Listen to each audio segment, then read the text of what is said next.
Good evening, ladies and gentlemen. Thank you very much for being here. It is my pleasure to introduce Secretary of Defense Lloyd Austin III and Chairman of the Joint Chiefs of Staff General Mark Milley. The Secretary and the Chairman will provide some brief opening remarks, and then we'll have a few minutes to take some questions. I will moderate those questions and call on the reporters, and I would ask you to limit your follow-up since we do have a limited amount of time today, and I appreciate your assistance with this. Mr. Secretary, over to you, sir. Thanks, Pat. Well, good afternoon, everyone. We've made excellent progress at our 6th meeting of the Ukraine Defense Contact Group. And we were joined by my good friend, Oleksiy Reznikov, Ukraine's Minister of Defense, and by Major General Moskalyov, Ukraine's Joint Forces Commander. I'm very grateful to them for joining us and for their heroic leadership. They updated the contact group on the latest battlefield dynamics, on Ukraine's priority needs, and on Ukraine's requirements to defend itself for the long haul. I'm also very pleased that ministers and chiefs of defense from some 50 countries took part in today's discussion. That again underscores the resolve of the international community to support Ukraine's self-defense after Russia's cruel and unprovoked invasion. And that resolve has only been heightened by the deliberate cruelty of Russia's new barrage against Ukraine's cities. Those assaults on targets with no military purpose again reveal the malice of Putin's war of choice. But Russia's atrocities have further united the nations of goodwill that stand with Ukraine. So we are here because rules matter,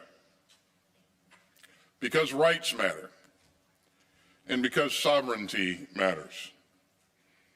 And in the past few days, Putin has given us all another grim preview of a future in which the appetites of aggressive autocrats outweigh the rights of peaceful states. We would all be less secure in a world where big powers can assault their peaceful neighbors and trample their borders by force.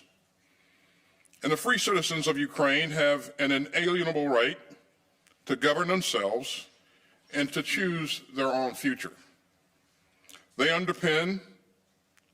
These are bedrock principles, and they underpin the rules-based international order that makes us all more secure. This contact group will stay true to those values, regardless of the outcome of any individual battle, and we will not waver in our support for Ukraine's right to defend itself from Russia's imperial ambitions. Ukraine's forces have used systems like HIMARS to change the dynamics of the war that Putin started. And that's helped Ukrainian forces seize the initiative during their counteroffensive. So we'll continue to rush in the capabilities to help Ukraine in the current fight. And I commend the contact group members who have moved heaven and earth to get weapons and equipment into the hands of the Ukrainian forces. At the same time, our allies and partners are driving hard to sustain Ukraine's defenders for the long haul. As the conflict has evolved, the mission of this contact group has evolved as well. So today, the contact group underscored our shared commitment to keep on supplying Ukraine's defenders with the capability that they will need in the difficult weeks, months, and years ahead. We discussed ways to do even more to train Ukrainian forces who are making such impressive use of their new capabilities. And we pushed to galvanize our industrial bases to fire up production for the systems to defend Ukraine, even while meeting our own security needs. The leaders here built on the important progress from the September 28th meeting of our national armaments directors under the auspices of this contact group. Denmark and the UK shared updates on several Copenhagen conference initiatives, including the UK's International Donors Fund for pooling international funding for critical capabilities. And as we increase our long-term support for Ukraine, transparency and accountability remain crucial. At today's meeting, we discuss the accountability measures Ukraine is using to ensure that advanced weapons are fully tracked. We also discuss ways to work together to build on our momentum and to meet new challenges. We know that Ukraine still needs even more long-range fires and air defense systems and artillery systems, along with other crucial capabilities. And I'm grateful to our many allies and partners who have raced to meet Ukraine's self-defense needs, often pulling from their own stocks or purchasing capabilities from domestic industry. And let me especially commend Germany for its recent delivery of an IRIS-T air defense system. This critical donation will help Ukraine better defend its civilians from Russian airstrikes. And Germany also recently announced that it will deliver more Mars rocket systems and howitzers. And all that shows long-term support for Ukraine's defenders. I want to also recognize several countries doing especially important work together to ramp up production on key systems and reinvigorate their industrial bases. And so Norway, Germany, and Denmark have all invested in Slovakia's homegrown production of howitzers. And that just shows how much we can do when we come together in common purpose. These initiatives and many more will help us build momentum and ensure that the future Ukrainian armed forces are capable and have the ability to sustain themselves. Now, some countries aren't in a position to offer lethal assistance, but we urge them to provide vital non-lethal aid such as medical supplies and cold weather gear that the Ukrainians need to fight in the winter. Because every contribution counts, and the members of this contact group stand united in our support for Ukraine's self-defense through any season. We stand united by our commitment to the rules-based international order that underpins global security. We stand united against the deliberate use of war and atrocity to seize territory, redraw borders, and trample the sovereign rights of peaceful states. And as President Biden has said, we stand united against the global politics of fear, coercion, and conquest. Thank you, and I'll turn it over to General Milley for his opening comments. Thanks, Secretary Austin, and thank you for your steadfast leadership. This contact group would not even be in existence without the leadership of Secretary Austin. And I also want to thank Ukrainian Minister of Defense, and especially also, who's not here, General Zaluzny, my counterpart in Ukraine, for leading the Ukrainian military in their efforts for their freedom. I maintain contact with him 2 to 3 times a week. General Cavoli, even more than that, and of course our staffs are in contact on a day-to-day basis. I also want to thank all the ministers and the chiefs of defense that were here at this meeting today, representing 50 countries. That's an incredible statement of resolve and international support for the freedom of Ukraine. And I am confident that this group will stay together for as long as it takes. Today, as Secretary pointed out, this group met for the 6th time with senior representatives from each of these countries, and it's a testament to our condemnation, collective condemnation, the international condemnation of the illegal invasion of Ukraine by Russia. This fight is not just in Ukraine's interest. It is in the global interest to protect, as the Secretary pointed out, the rules-based international order. And that is our purpose that has been given to us, the uniformed military, from our civilian leadership, which is to uphold the rules-based international order that was established some 80 years ago at the conclusion of World War II. And our end state is equally clear. It is to ensure that Ukraine remains a free, independent, sovereign nation. And the ways and means that we are doing that is through security force assistance with lethal and non-lethal aid in order to enable Ukraine to fight for themselves Ukraine is not asking for soldiers from any other country. The Ukrainians are willing to fight for themselves.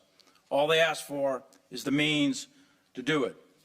And as President Biden has said, and many other national leaders have said, we will do as much as we can for as long as we can, and we will do as much as it takes for as long as it takes. This contact group remains critical to the mission of supplying Ukraine with the capabilities they need to fight for their country. And this war is a war of choice by Russia.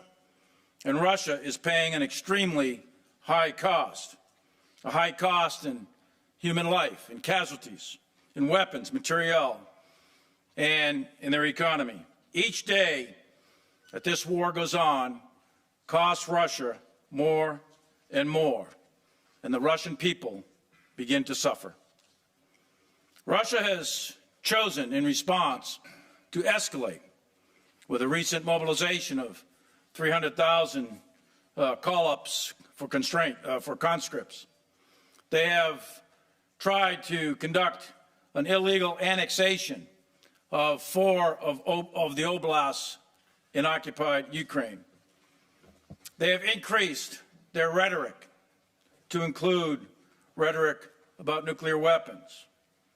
And of course, in the past few days, Russia has increased their strikes on civilian infrastructure, power generation, and dams. Russia has deliberately struck civilian infrastructure with the purpose of harming civilians. They have targeted the elderly, the women, and the children of Ukraine.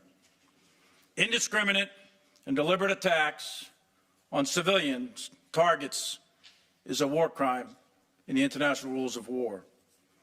Ukraine and its citizens have suffered greatly, but the people and the nation of Ukraine endure, and they are an inspiration to all. The nations gathered here today are committed to the assisting Ukraine defend itself. Ukraine continues to fight with bravery and honor, and the Ukraine military is making continued progress, as you see in their counteroffensives in the Donetsk, Kharkiv, Kherson, Luhansk, and elsewhere. The Ukrainian military has fought extraordinarily well, and the discussions at this contact group today were about meeting Ukraine's current needs and also supporting them in the long haul. We focused on air defense, on cannon artillery, rocket artillery, maneuver, tanks, infantry fighting vehicles, armored personnel carriers, also discussed training and a wide variety of non-lethal support. These systems and the associated ammunition are critical for Ukraine to continue the fight, and they are employing these weapons extremely well. So I will stop there, and I thank you and welcome your questions. Mr. Secretary, Chairman, thank you very much. Our first question will go to John Ismay, New York Times. Mr. Secretary, in your opening remarks today, you said, quote, "Our resolve to support Ukraine's defenders extends through all seasons," unquote. With winter fast approaching, do you expect the Ukrainian armed forces to continue fighting to retake their territory throughout the season until spring? Thanks, John. The battlefield remains dynamic, and winter always presents a challenge when it comes to fighting. But the international community remains united and focused and committed to doing everything that we can to help Ukraine protect its interest and defend its sovereign territory. I expect that Ukraine will continue to do everything it can throughout the winter to regain its territory and to be effective on the battlefield. And we're going to do everything we can to make sure that they have what's required to be effective. And most recently, we've seen them be very effective, both in the east and down in the south, as they've taken back quite a bit of territory from the Russians. So we can expect that type of activity will continue on through the winter. Let's go to you, Deborah Haynes, Sky News.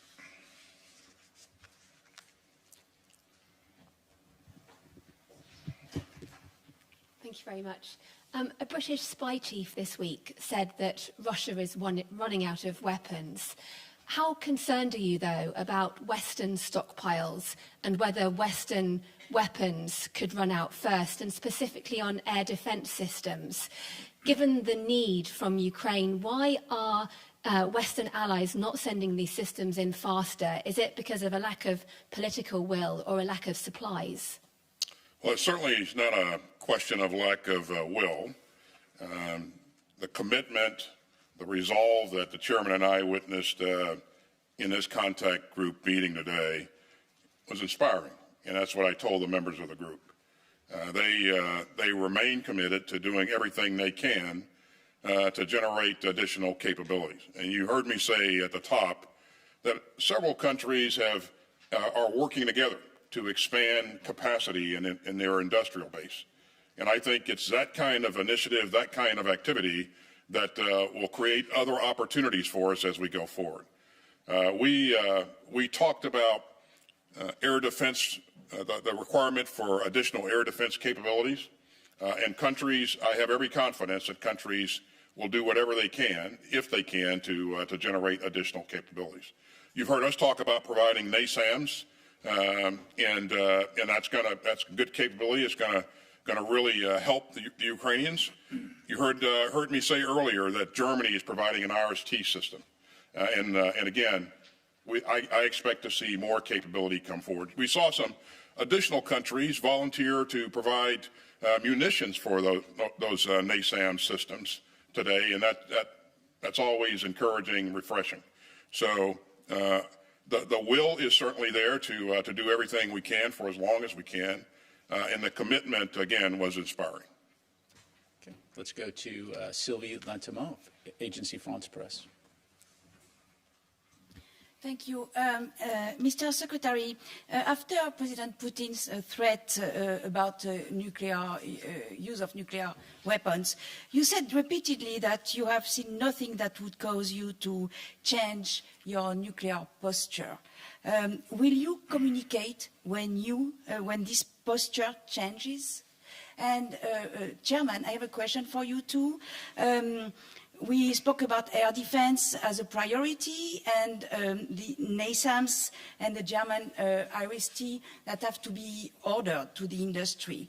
But it's urgent. So in the meantime, are there other systems, maybe older systems, that the allies of Ukraine could find faster?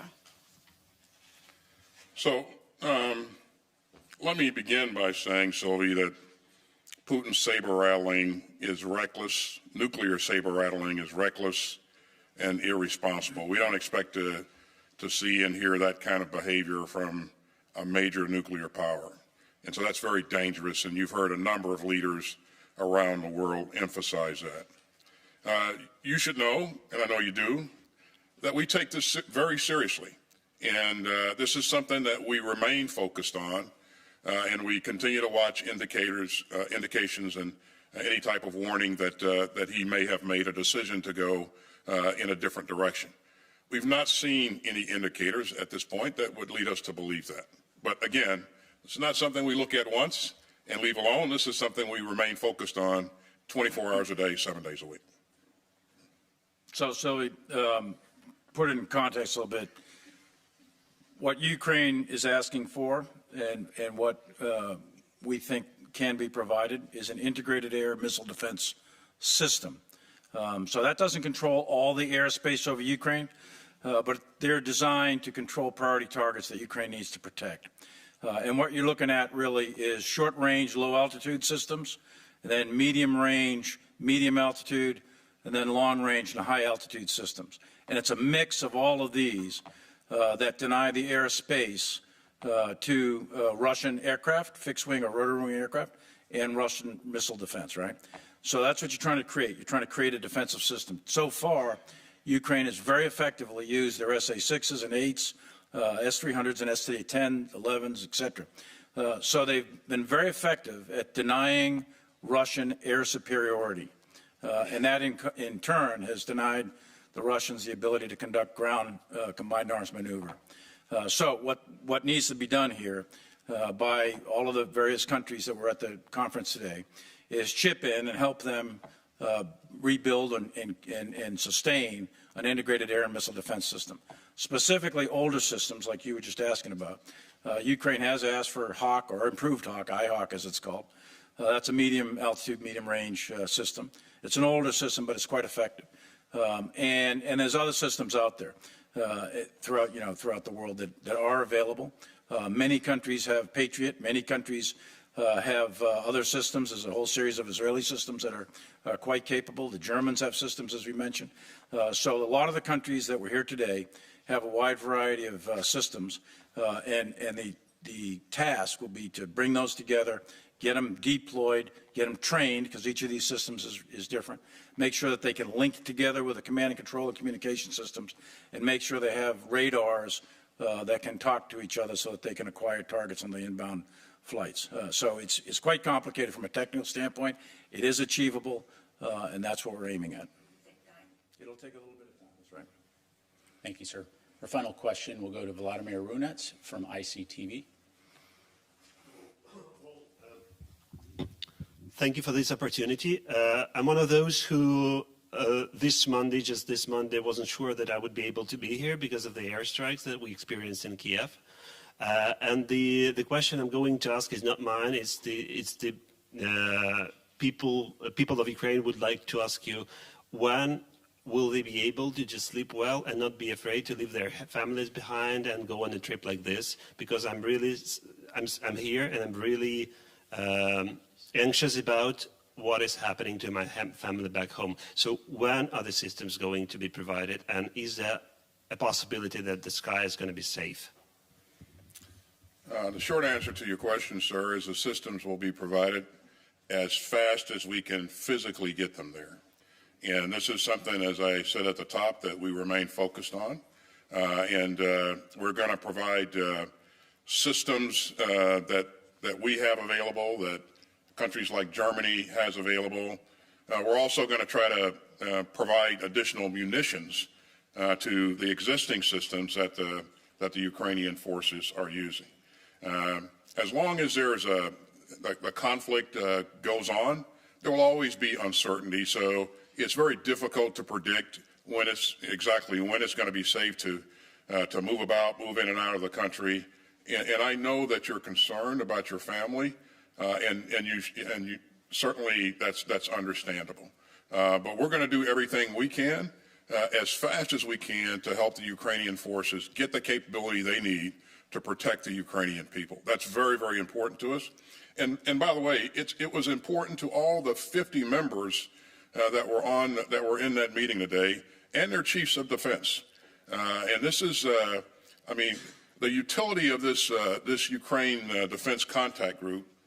I just can't, I can't overemphasize how useful this is, because it helps us to address current near-term problems and mobilize resources much faster than we otherwise would be able to. And again, I don't want to exaggerate this point, but I have to tell you that I remain impressed by the commitment of the members of the group. And for the most part, these are ministers of defense that show up to every meeting, and not surrogates. So.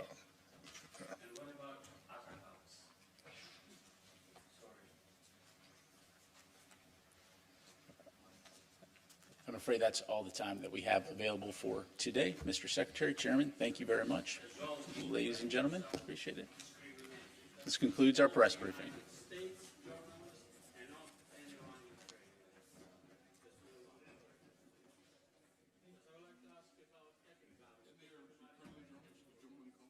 Yes, sir. The gentleman sitting next to you is a Ukrainian journalist, right?